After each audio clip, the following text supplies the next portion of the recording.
Mi infancia provinciana con lejanos rumores de aserraderos, con enérgicos y embriagantes olores a cueros, maderas, cuernos de res quemados, de los miserables talleres del vecindario, con dápalos y piedras, rompecabeza y huesos, reyertas sangrientas entre los rapaces del barrio por el dominio de las zanjas para el alcantarillado, aves de mal agüero, monjas, abutardas, asilo, legos, cormoranes, escuela, frailes, buitres, colegio, tufos de incienso y lujuria fermentada, inmóvil ojo vengativo de Dios.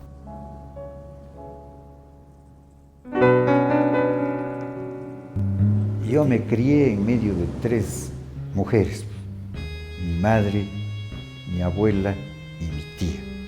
Yo era hijo único. Mi madre fue la primera mujer que se divorció en Cuenca, lo cual le daba a uno no caché ni mucho menos, ¿no? Todo lo contrario.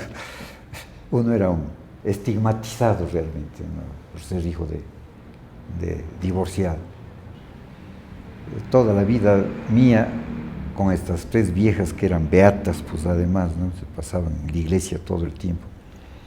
Y solamente hablando de la muerte, si ladraba un perro y a quién se estará muriendo, si pasaba una lechuza, era lo mismo.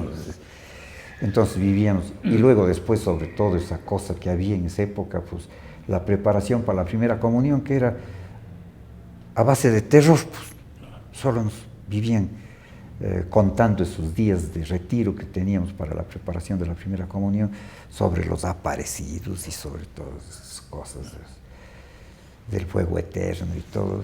Claro, para un niño que es tan sensible, pues, ¿no? Causa un traumatismo terrible, ¿no? Pero claro, de la misma manera, al menos en mi caso personal, con la misma contundencia con que estas ideas del pecado y de la culpa entraron en mi vida, pues también salieron disparadas, digamos, cuando ya enfrenté durante la salida de la adolescencia. Fui un excelente lector de Nietzsche, ¿no? Y Nietzsche influyó poderosísimamente en esto de rescatar la vida, pues como el único valor realmente que le es dado al hombre mientras realiza su tránsito terrestre.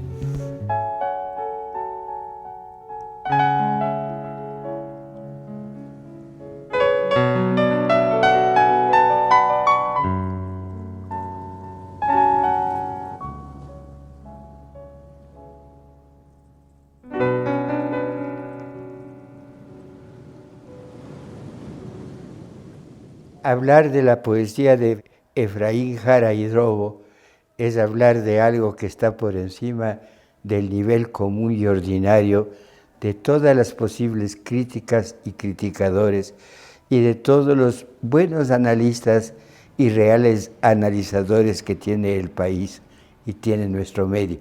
Cada poema de él es muy bien trabajado porque como él conoce tanto sobre la lengua, entonces tiene las 2 partes, ¿no? No es solamente la cuestión de la intuición o del oficio poético, sino va más adentro. De poetas como Efraín Jara y Drobo, es una poesía sumamente rica en cuanto, no solamente desde el punto de vista de la calidad de la estructura literaria, sino de la riqueza de la sabiduría, de la riqueza de experiencia humana que contiene.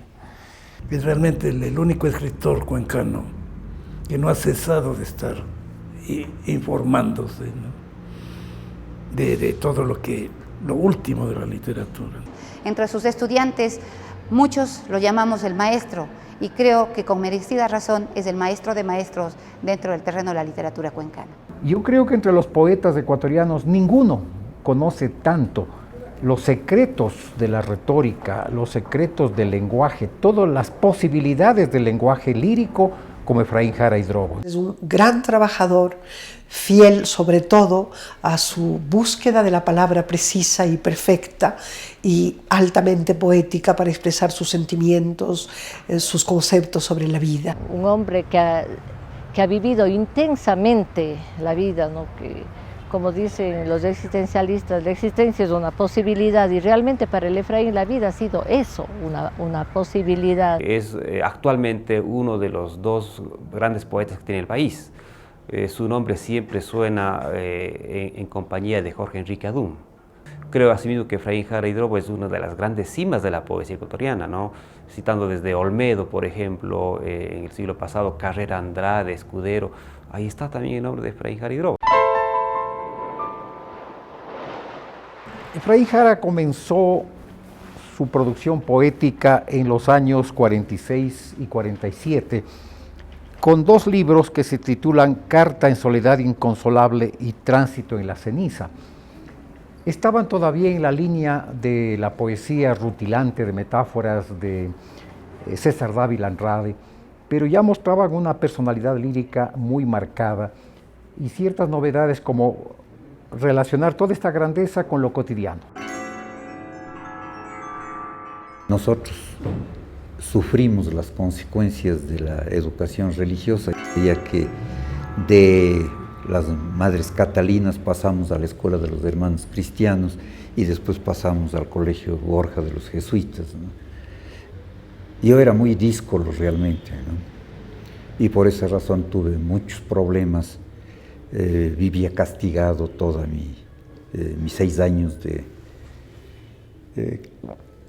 bachillerato que cursé en el Colegio de los Jesuitas, y fui empozando una especie de rabia, de impotencia y al mismo tiempo de odio y de rencor para los curas, pues, ¿no? Y así fuimos perdiendo poco a poco la fe, de tal manera que, al menos en lo que respecta a mí, cuando terminé el colegio yo, pues, ya podía decir con Federico Nietzsche que Dios ha muerto.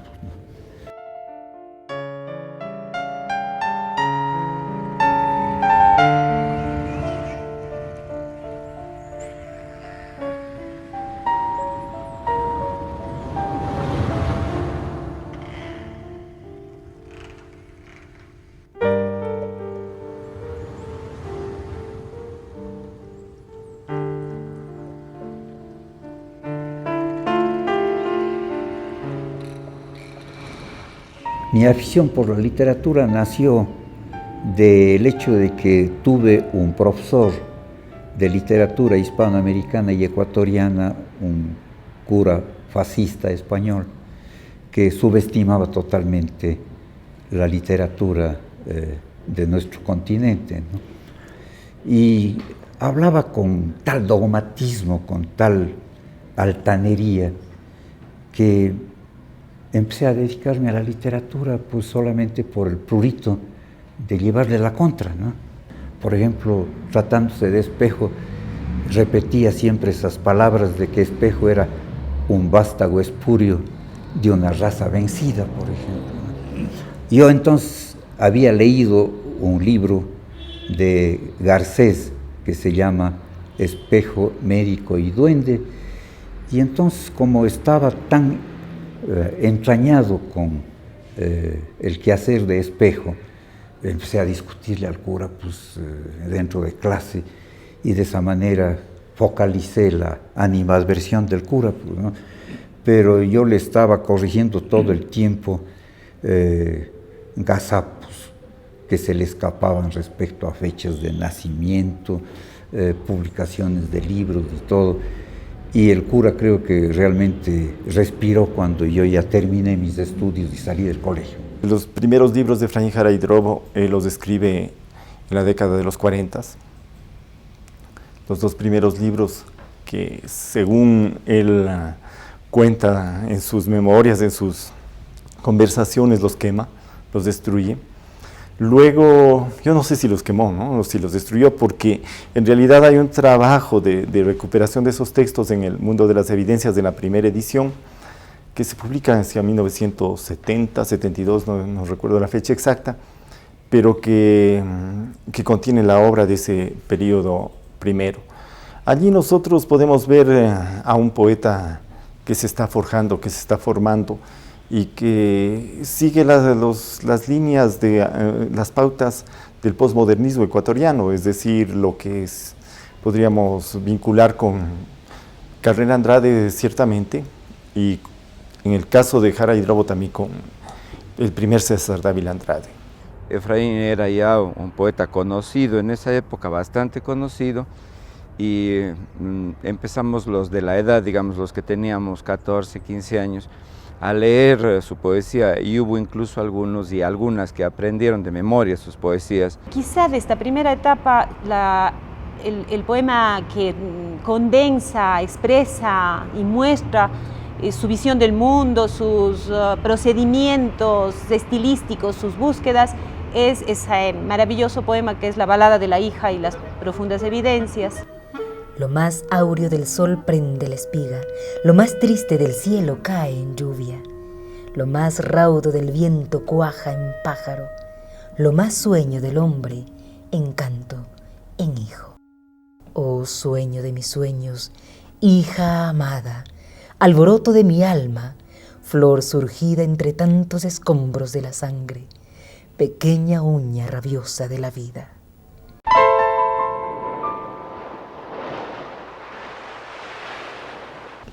Un segundo momento que es el del cambio profundo en su percepción de lo que es la poesía, en lo que es el trabajo poético, es el que tiene que ver con estancia en Galápagos, la larga estancia en Galápagos, en la isla Floreana, en la que es ante todo un lector de poesía, donde descubre algunas pautas de la poesía moderna. Yo creo que allí interioriza mucho más la experiencia de Neruda, de Residencia en la Tierra, y de Vallejo, por supuesto de otros autores. Yo creo que es particularmente importante la presencia de Valéry en cuanto a concepción de la poesía, y de Eliot en cuanto a configuración de los poemas. Yo mismo he leído un poema fundamental posterior, como es del Almuerzo del Solitario, en esta referencia a Eliot. Volvió a aparecer en el año 73, o sea, como 20 años, y apareció con una poesía de un refinamiento, de una perfección absoluta. En todo este lapso, el poeta había ejercido la cátedra universitaria y había investigado profundamente el lenguaje. Creo que Jara y Drobo se resiste permanentemente a los homenajes, a los premios. La vida pública de él se la ha visto intensamente en la cátedra en la Universidad de Cuenca, se la ha visto intensamente en un diálogo permanente con los poetas jóvenes. De la Universidad de Cuenca puede hablar de un antes y un después de Efraín Jara. Muchos estudiantes tuvimos la suerte y los nuevos profesores universitarios que hoy continuamos en la cátedra hemos querido manejar esa pasión por el idioma. Una parte de esa tendencia a mí está vinculada precisamente hacia la lingüística a través de la enseñanza que Efraín nos dejó. Él siempre motivaba a sus estudiantes la ruptura de esta forma tradicional de enseñanza sobre la cátedra y el aula misma. Invitaba con frecuencia a sus estudiantes a su casa, nos invitaba a un café, nos vinculaba con el mundo de la música, esa música concreta que tanto le fascinaba, y nos iba explicando pieza por pieza qué es lo que pasaba. Y detrás de cada una de estas conversaciones, una enseñanza intensa por las letras. El Efraín ha sido un profesor tan estricto con sus alumnos, ¿no? Que yo creo que eso nos ha servido muchísimo. Y yo digo, la mayoría de escritores aquí en Cuenca han sido alumnos del Efraín. Y Efraín es muy querido porque, bueno, él no solo ha sido profesor aquí en la Universidad de Cuenca, sino también fue muchísimos años profesor del Colegio Benigno Malo, que es un colegio centenario también. Hace una poesía de una formidable madurez cuando él publica sus 2 poemas en 1973. ¿Qué rincones los que recorre esos rincones buscando la palabra exacta, y cuando la encuentra, cómo desmenuza la palabra sin alterarla, que eso es lo grandioso de él, no cambia valores, sin alterarla para entrar en la entraña misma, entrar en la entraña. Él dirá, me está repitiendo términos, no, es lo normal, él entra en la entraña de las evidencias, llega a lo más real, lo más profundo, y lo hace lo más tangible. Este rigor para trabajar en el texto hasta que alcance el nivel adecuado, y creo que eso en ese sentido Efraín Jara es uno de los maestros de las nuevas generaciones. De hecho, esa enseñanza creo que en algunos de los poetas fundamentales de mi generación, por ejemplo, es clave, ¿no? Si se examina lo que pasa con Javier Ponce, con Alexis Naranjo, que yo considero que son dos excelentes poetas de mi generación, vamos a ver que está siempre esta marca de publicar cuando ya se ha llegado a la convicción de que el producto ha sufrido un largo proceso de elaboración. Luego de estudiar en Quito, en la Universidad Central, volví a Cuenca y tuvimos ya relación como yo, un joven escritor en esa época que recién comenzaba mi obra, y él pues como ya un poeta consagrado y presidente de la Casa de la Cultura Ecuatoriana, Núcleo de la SUAY. Ahí comenzó más que una relación de amistad, una relación de amistad de una persona menor a él, por supuesto, que le respetaba, pero a su vez con mucha cordialidad, con mucha franqueza, y entonces esa amistad ha venido manteniéndose, incluso aumentando con el transcurso del tiempo. Fue una amistad a primera vista. Nos hicimos amigos desde que nos conocimos, con ese intermediario tan extraordinario que era un buen vodka, un buen gin. Si bien no es una amistad de toda la vida, con el Efraín, sí fue para toda la vida. Es una amistad afectiva e intelectual. Toda la vida hasta el día de hoy he sido yo, en lo que respecta a mi persona, hombre de pocas amistades, y realmente podría decir que, salvo Joaquín y Pepe Serrano, que fue un amigo tardío, no tengo más amigos íntimos, digamos.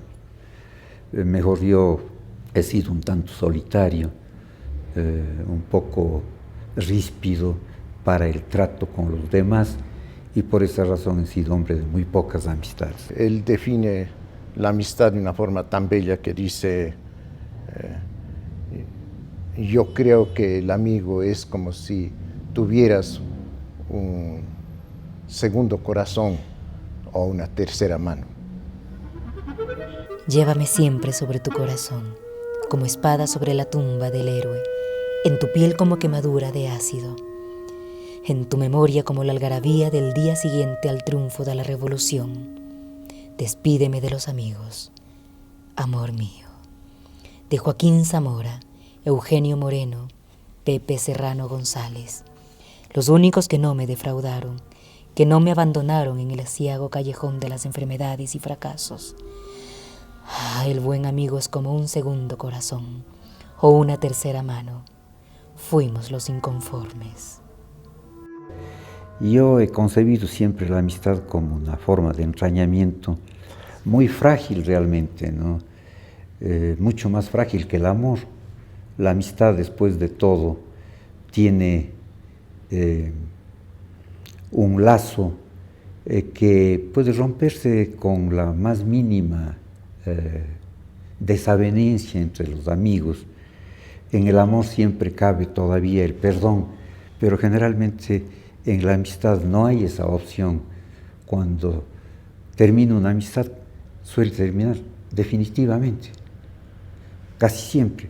Con Joaquín no hemos tenido esas divergencias. Así, Efraín Jara siempre me pasaba por ser un ser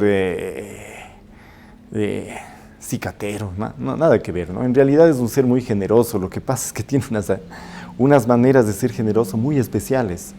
Convida al vino y convida a la comida.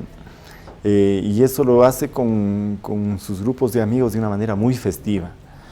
Entonces recuerdo el placer, por ejemplo, con que algún día llegó a preparar un plato de un lenguado en casa de Atala, ¿no?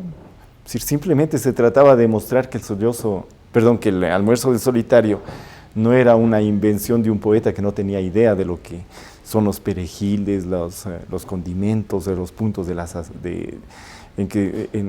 donde debe detenerse la cocción, sino todo lo contrario, un experto cocinero que hacía todo esto en relación no solamente con sabor, sino lo visual, los olores, el manejo oportuno de los condimentos. La noción del pecado, de la culpa, ¿no?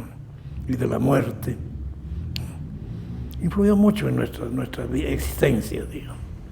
Pero había un camino fácil, que era la bohemia, digamos, la bohemia literaria y la bohemia alcohólica propiamente dicha, ¿no? Era algo que se practicaba en general. Claro, nosotros participábamos de la una bohemia y de la otra, digamos, ¿no? Buenas noches o muy buenos tragos nos habíamos tomado con un grupo de amigos, digamos, que después formó los grupos literarios de Cuenca, Elan, Altazor, ¿no? Pero todo eso también se daba alrededor de los tragos, de la conversación vehemente que produce también la intoxicación, digamos, alcohólica, ¿no? Y también esa cordialidad que también despierta el alcohol, ¿no? El alcohol es caluroso, ¿no? Es curioso, ahora pues ha desaparecido, digamos, la cantina, que había cientos de cantidades de cantinas, ¿no? Ahora no hay una, ¿no? Ya no podríamos repetir nada de esto. Ya los bares han desalojado las cantinas. Por supuesto que bebíamos unos alcoholes totalmente adulterados que producían unas intoxicaciones terribles. Todos nosotros estamos pagando de ese culto a la bohemia que habla Joaquín. Todos somos gastríticos, todos somos hepáticos y todo, ¿no? De los malos tragos que hemos... Pero en mi caso quizá fue lo más grave porque yo me excedí en el alcohol. Y cuando a mí me han preguntado, pues, ¿por qué razón yo me fui a Galápagos? Yo lo he dicho, muy paladinamente, huyendo del alcohol. Como no había los alcohólicos anónimos, pues no me quedó más sino que refugiarme en una isla de 26 habitantes como era Floriana. Y durante 2 años que no salí pues de allí, jamás tomé una cerveza siquiera. Y cuando regresé después de 5 años de vivir en Galápagos, pues yo era ya un bebedor totalmente normal, pues de fines de semana, jamás de esa necesidad acuciante de al día siguiente continuar bebiendo, ¿no? Eso desapareció por completo.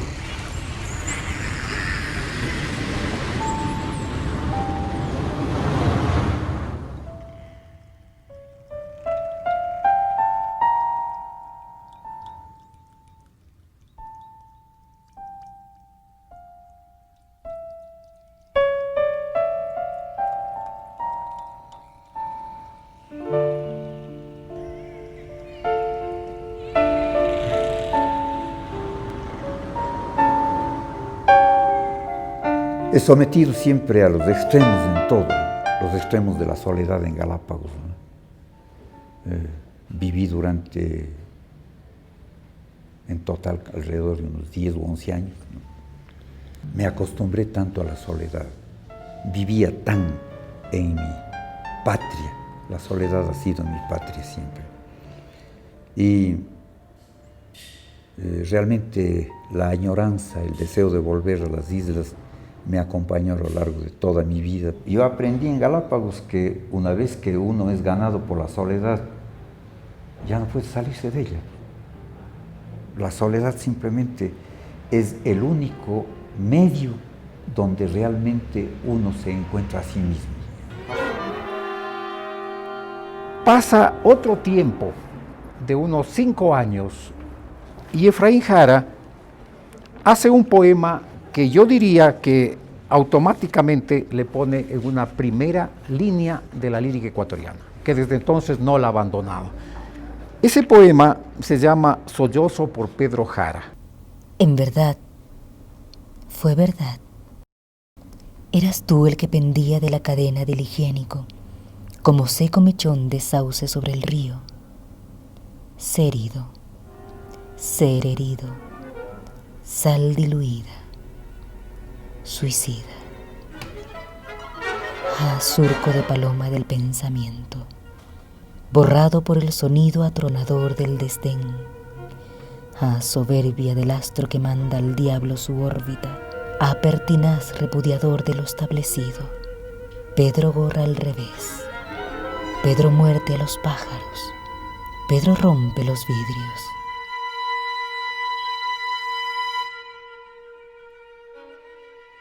Un poema durísimo para Efraín porque indudablemente se desarrolla alrededor del suicidio de su hijo. Es uno de los puntales de la poesía hispanoamericana. Está hecho en una forma serial.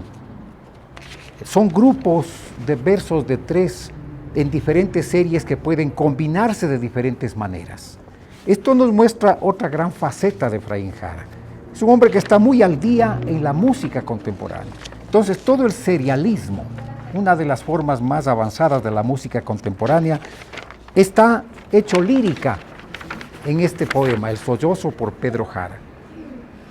Esto significó una poesía totalmente de avanzada, de una plenitud formal excepcional y de una hondura de sentimientos absolutamente desgarradora. Estas resonancias de los grandes poetas modernos, Eliot, Neruda, Vallejo, entre los nuestros Carrera Andrade y Dávila Andrade, creo que están siempre presentes.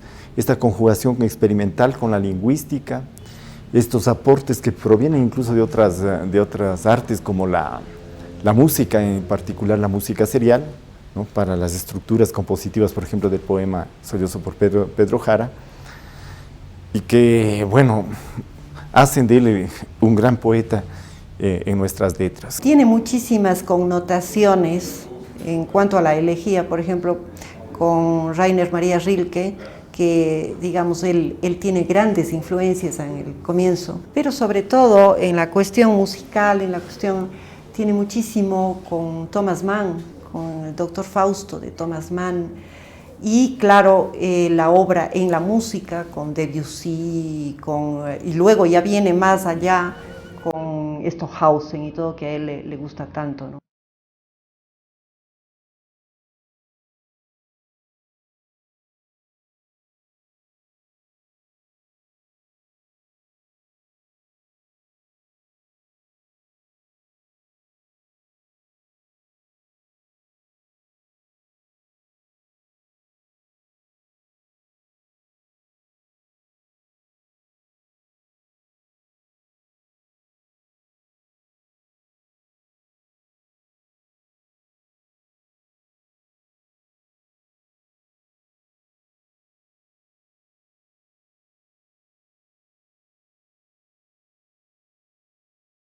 La estructura del poema de Sollozo por Pedro Jara a mí me parece que es inédita, es absolutamente inédita a nivel de la lengua. En ese año había salido Sollozo por Pedro Jara, que me parece que es una de las cumbres poéticas, no solo de las letras ecuatorianas, sino de toda la lengua hispanoamericana en general. No solamente es la plástica del ritmo, sino también en otro nivel la plástica de lo que sería la imagen, esa imagen fulgurante, ¿no? Del relámpago o del sonido, en el caso del trueno, que hacen que realmente sea una propuesta muy interesante, además de combinaciones a través de lo que ya se trabajaba con la gramática transformativa, para volverle al poema de una lectura múltiple. Ese poema tiene un subtítulo, dice Estructuras para una elegía. Sollozo por Pedro Jara es el título del poema. En ningún momento quise lamentar la vida de mi hijo, la muerte de mi hijo. He sido muy respetuoso con la muerte de los demás y más todavía tenía que serlo con los de mi propia sangre. Mi hijo decidió salirse de la vida. Yo no podía ser sino respetuoso de eso. Lo que quise hacer realmente fue un homenaje a mi hijo. Entonces eso no es una elegía, no es una lamentación por la muerte de él, no. Es un trabajo un poco de orfebre, inclusive diría yo, para hacer un monumento realmente a mi hijo, ¿no?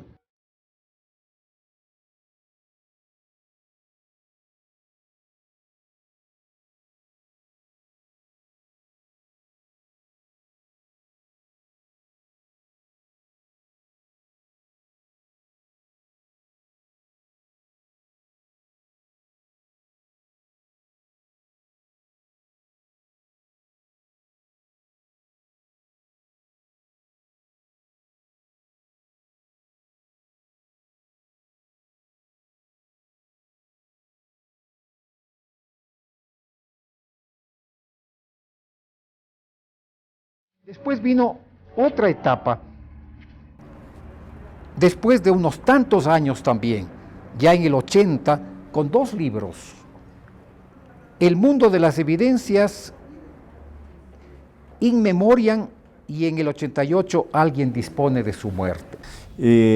Bueno, entonces allí yo creo que se forma este poeta fundamental de nuestras letras, que conjuga por una parte una cierta audacia experimental ligada con algunas propuestas de la lingüística generativa a lo Chomsky y de otras propuestas más estructurales, con una concepción muy particular de esta poesía vinculada con la experiencia de la intimidad, no confesional por supuesto, sino de la intimidad, cómo el mundo está dentro de mi intimidad, cómo mi intimidad es finalmente la apertura del mundo, y es allí donde yo creo que está la gran riqueza de su poesía, que tiene momentos experimentales desde los poemas finales del mundo de las evidencias, los escritos en Galápagos, en esta última fase, que son 3-4 poemas, lo que tiene que ver con un poema de transición muy importante, que es la balada de la hija y las profundas evidencias, y que va a desembocar en estos poemas fundamentales de los años 70, que son Añoranza y acto de amor, El almuerzo del solitario, sollozo por Pedro Jara cuando se produce la terrible tragedia del suicidio de su hijo Pedro, e In Memoriam, en homenaje a su amigo Vega, que muere también en ese mismo periodo. Ese me parece a mí que es la obra fundamental, la sustancial, esta obra de madurez, de gran penetración en la riqueza verbal de la lengua poética, en el castellano contemporáneo, en el español contemporáneo, estas resonancias de los grandes poetas modernos, Eliot, Neruda, Vallejo, entre los nuestros Carrera Andrade y Dávila Andrade, creo que están siempre presentes, esta conjugación experimental con la lingüística, estos aportes que provienen incluso de otras artes como la música, en particular la música serial, ¿no?, para las estructuras compositivas, por ejemplo, del poema Sollozo por Pedro Jara, y que, bueno, hacen de él un gran poeta en nuestras letras. Es muy inteligente para las elegías. Le elegía a su amigo, a Luis Vega, precioso. Y tú, Luis, viejo amigo, hermano de raíces, con tus grandes ojos taciturnos, con tu temprana úlcera de hombre de negocios, con tu reposo de paloma en los tejidos del crepúsculo, distinto, distante, distonto como el colibrí, extraviado en una planta de montaje de automóviles o una semilla olvidada de la primavera. Una elegía a Manuel Muñoz Cueva, cuando hablaba que en esta tierra pacata que era Cuenca, ¿no?, de conventos y de monjas, se comenzó a hablar del Partido Comunista y de las putas. Entonces, realmente fue un innovador de la poesía.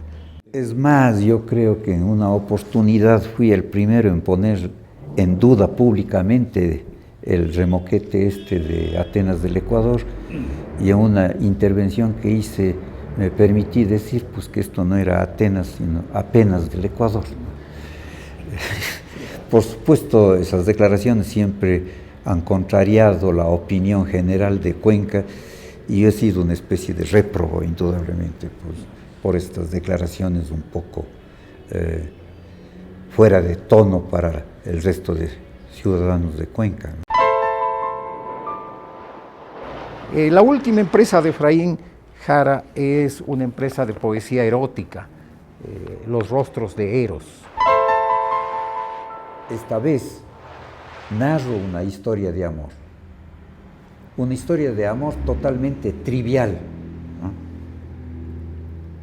Pero dentro de esta poesía narrativa va incrustada dentro de ella una serie de momentos líricos que son una especie de autobiografía de mis obsesiones poéticas. El tiempo, la soledad, la muerte, el sexo, la escritura mismo como tema de la propia escritura, o sea, una metapoesía.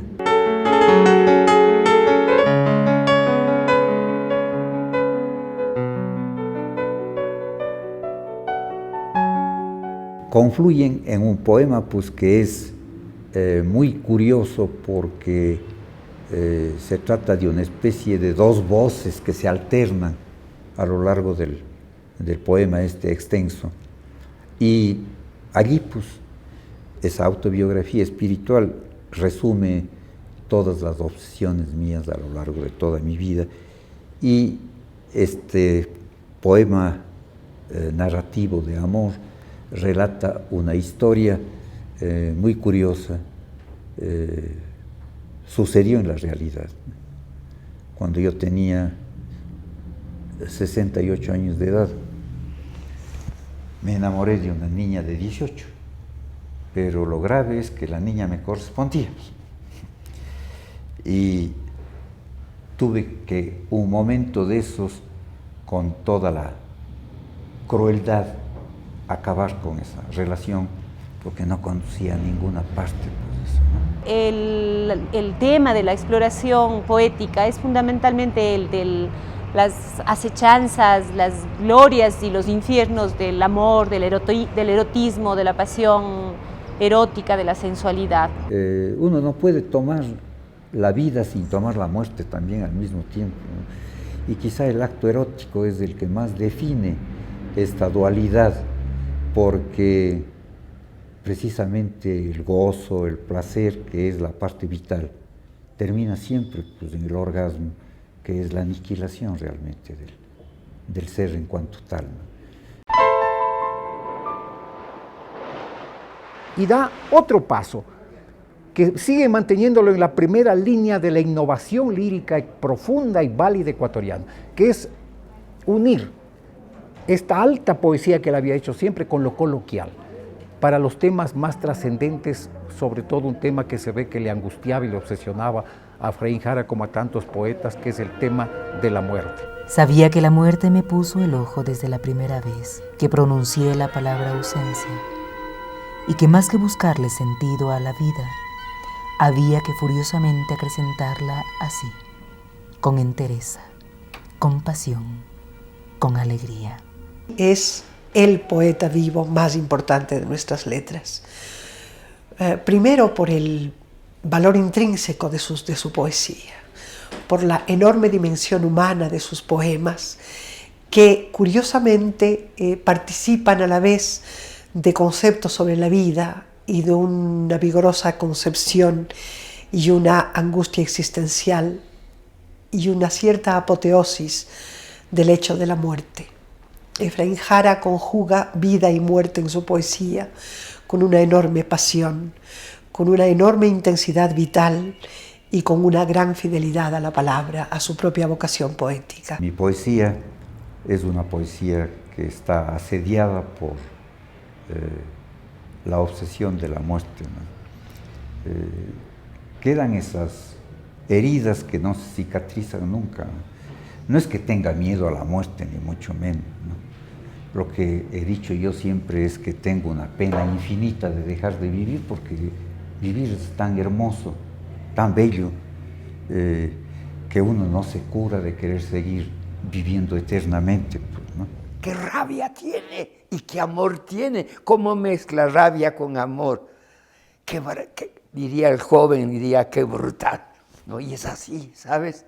De las pocas veces que se puede decir brutal a algo, es ahí cuando él se enfrenta con la muerte, y viviendo, y viviente, y queriendo vivir, y viviéndole al hijo.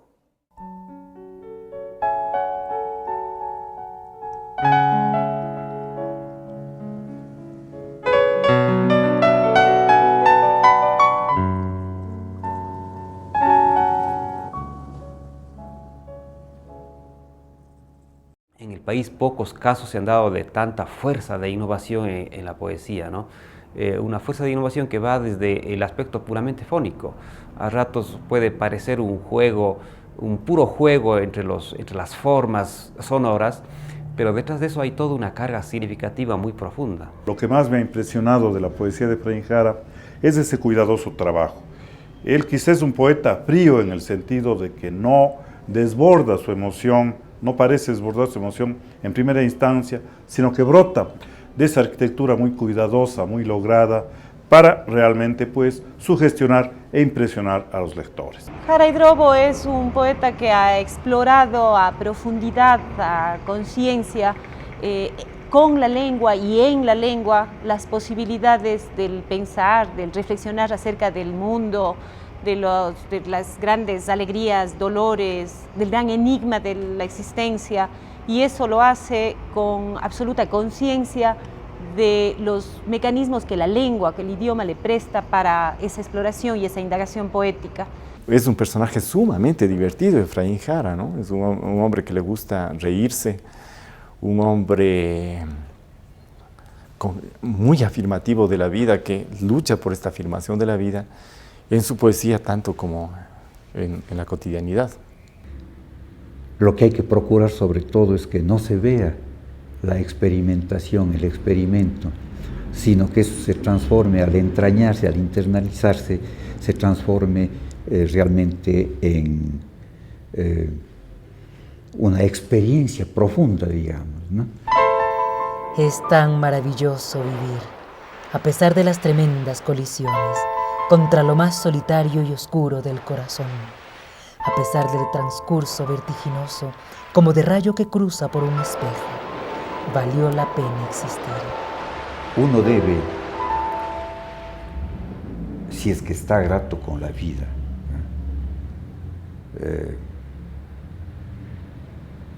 esbozar una expectativa, y si le es dado a uno volver a vivir, elegir la misma vida porque está absolutamente conforme con ella. Yo puedo decir que he sido un hombre feliz, ¿no? A pesar de todas las tribulaciones, de todos los pesares, que sigo siendo un hombre absolutamente decidido a vivir día a día. Además cometería mis propios errores, porque yo creo que los errores son lo más bello de la vida de uno. Jamás en mí ha habido el arrepentimiento de lo que he hecho. He enfrentado las consecuencias de actos un poco apresurados que he tenido en mi vida, pero me he rehecho de todas esas vicisitudes. Y llegado a esta edad, pues, en que estamos ya frisando los 80, sigo siendo un hombre absolutamente decidido a vivir día a día.